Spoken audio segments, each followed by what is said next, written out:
Les quiero contar que días atrás estuvo en la ciudad de Sunchales el doctor Facundo Manes, que es neurocientífico.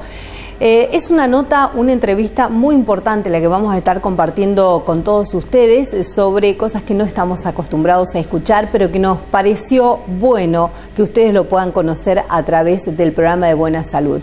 Pero antes les voy a dar una breve referencia, una reseña de quién es este médico. Como le decía recién, es un neurocientífico argentino, creador del Instituto de Neurología Cognitiva y también el creador del Instituto de Neurociencias de la Universidad Favaloro, donde actualmente se desempeña como director. Su libro, Usa el cerebro, vaya por su 7ª edición. Nosotros, como le decíamos, días atrás tuvimos la posibilidad de entrevistarlo y queremos compartir la primera parte de esta entrevista hoy en Buena Salud.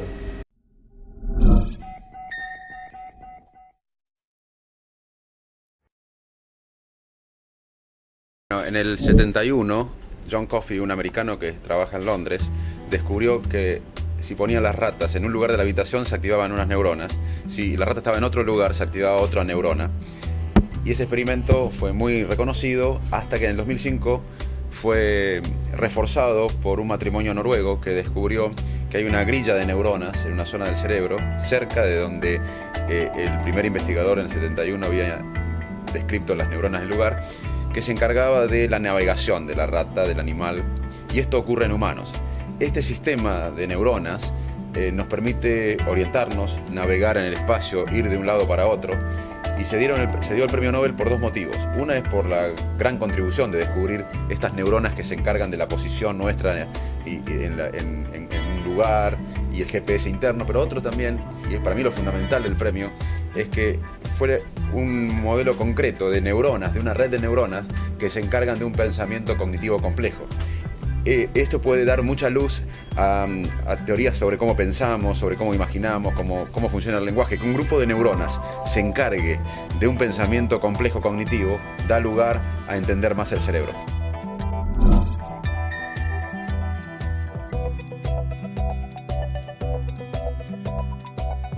Somos seres emocionales, es un poco lo que voy a plantear en la charla ahora. Todos tenemos emociones permanentemente y la emoción facilita la conducta, influye en la toma de decisiones, en la memoria y muchas veces hay disfunciones emocionales. Hoy el impacto de la salud mental en la sociedad, en el mundo, no solo en Argentina, es mayor que el cáncer y la enfermedad cardíaca. Repito, la enfermedad mental hoy tiene un mayor impacto en la sociedad que el cáncer y la enfermedad cardíaca.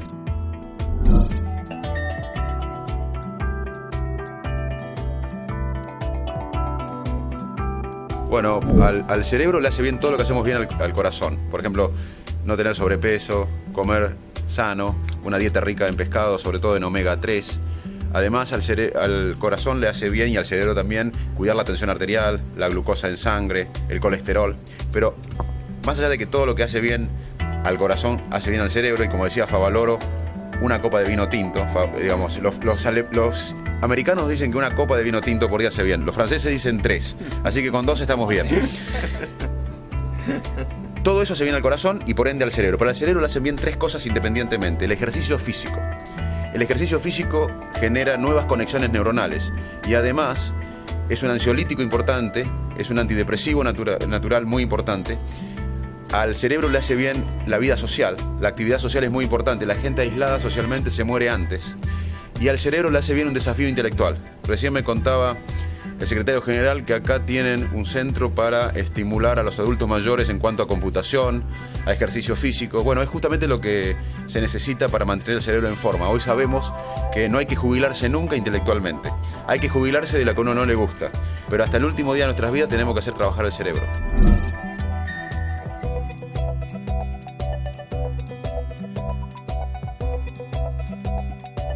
La ciencia no puede medir la complejidad de la inteligencia humana.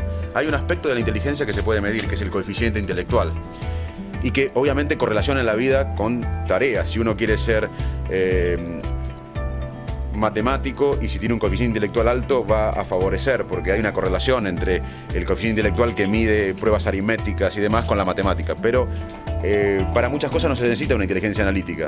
Hay líderes, por ejemplo, que inspiraron a sociedades porque comprendieron qué necesitaba la sociedad y la inspiraron. Y por ahí esos líderes no hacían un cálculo matemático. O sea que hay muchos tipos de inteligencia. Lo que quiero dejar siempre en claro es que no hay un solo tipo de inteligencia, que la ciencia no puede medir toda la inteligencia. ¿Y por qué me gusta aclarar esto? Porque en Estados Unidos hace décadas las universidades muchas veces segregaban a los negros porque tenían menos coeficiente intelectual.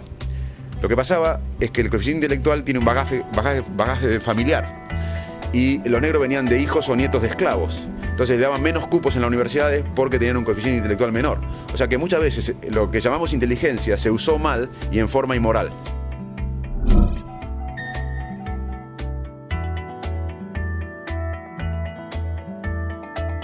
Sí, el miedo es una emoción básica, primaria, que quizás es la más importante de las emociones. Hay otras emociones básicas que compartimos con otras especies: la alegría, la tristeza, el disgusto, la sorpresa, la ira, el miedo.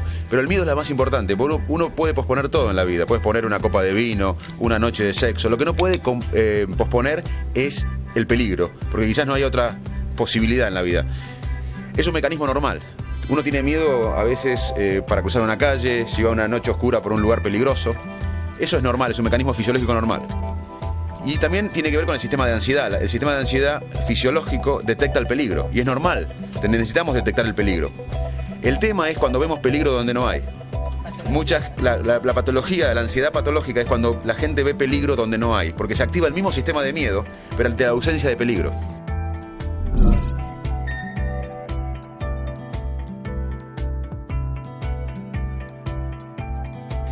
Lo que yo planteo, y no es una cuestión personal, es lo que está pasando en el mundo. El paradigma hoy en el mundo es el conocimiento. Hoy la riqueza de las sociedades no son las riquezas naturales. Está muy bien tener soja, está muy bien tener vacas muertas, es mejor tener cuanto más soja y más vaca muerta, más. Pero hoy la riqueza de un país no es eso. Está muy bien tener industria, pero hoy la riqueza de un país no es la industria como lo fue en la revolución industrial y posterior. Hoy la riqueza de las sociedades son el conocimiento. En 40 o 50 años, el 20% o 30% de los trabajos de hoy van a desaparecer. Si no nos adaptamos a la sociedad del conocimiento, es como un país que no se adaptó a la revolución industrial. Así que estoy contento de que Atilra y que esta zona de Santa Fe esté apostando al conocimiento, porque nos guste o no es el nuevo paradigma.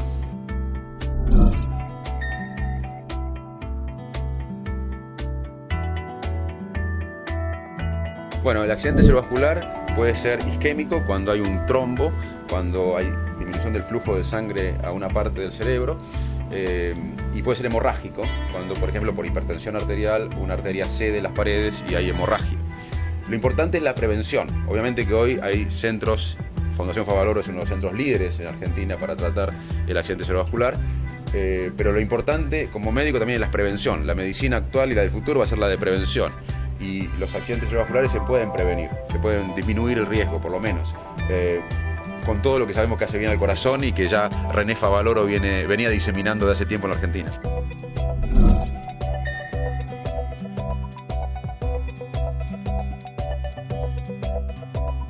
Bueno, el Alzheimer es una epidemia.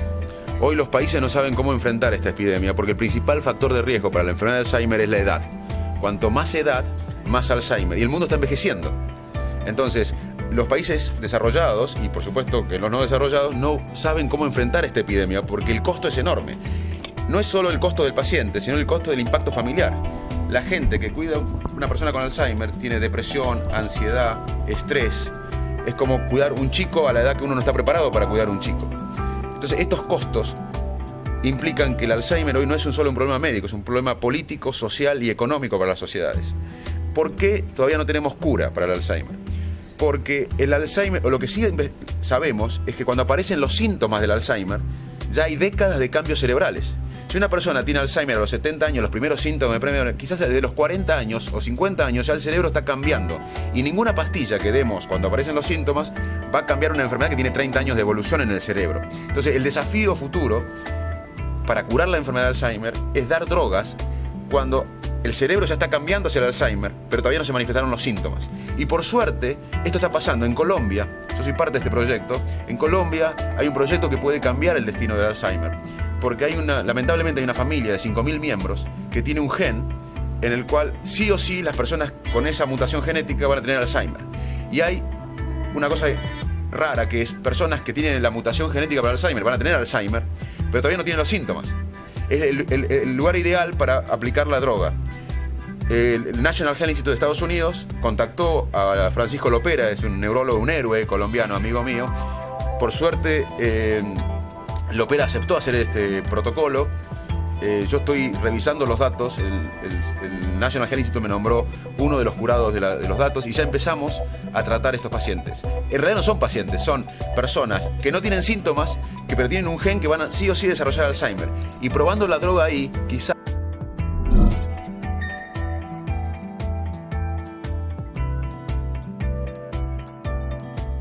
Bueno, uno empieza a olvidar a partir de los 40 años. El olvido es normal. Es más, el cerebro gasta energía cuando olvida, no es un hecho pasivo. Antes pensábamos que el sueño era un proceso pasivo, hoy sabemos que cuando dormimos el metabolismo cerebral es igual que cuando estamos despiertos, casi igual. El olvido requiere gasto de energía, porque olvidar es necesario. Las memorias son islas en océanos de olvido. ¿Qué quiere decir esto? Que si no olvidaríamos, tendríamos que ser el célebre personaje del cuento de Borges, Funes el Memorioso, que vivía 24 horas para recordar las 24 horas de hoy. No podía asociar nada nuevo, no podía aprender nada nuevo. Uno olvida todo en la vida. Si yo te digo a vos, contame tu escuela secundaria, vos en 40, 50 minutos vas a tener de sobra tiempo para contarme 5 años de tu vida. Te olvidaste 5 años de tu vida. Con 40 minutos, a no ser que inventes o que mientas, vas a tener tiempo para contarme 5 años de tu vida en media hora, 40 minutos. El olvido es necesario. Así que olvidar es normal y a partir de los 40 y 45 años olvidamos. ¿Cuándo es anormal un olvido? Esa es la pregunta. Bueno, cuando el sentido común nos dice que algo pasa. Olvidarse un pollo en el horno que estamos cocinando es normal. Ahora, olvidarnos que estamos cocinando es anormal. Perderse en Estambul es normal, porque no conocemos Estambul. Perdernos a 2 cuadras de nuestra casa es anormal. O sea, el olvido y la pérdida de memoria es normal. El asunto que hay que darse cuenta cuándo es anormal. Y muchas veces lo que pasa es que la gente está estresada, está cansada, fatigada, con ansiedad, con depresión, y eso impacta la atención. Y uno no puede recordar lo que no atiende, porque la atención es el primer componente de la memoria. Entonces, en realidad no hay problemas de memoria muchas veces, lo que hay es problema de atención por un problema de estrés, ansiedad o depresión.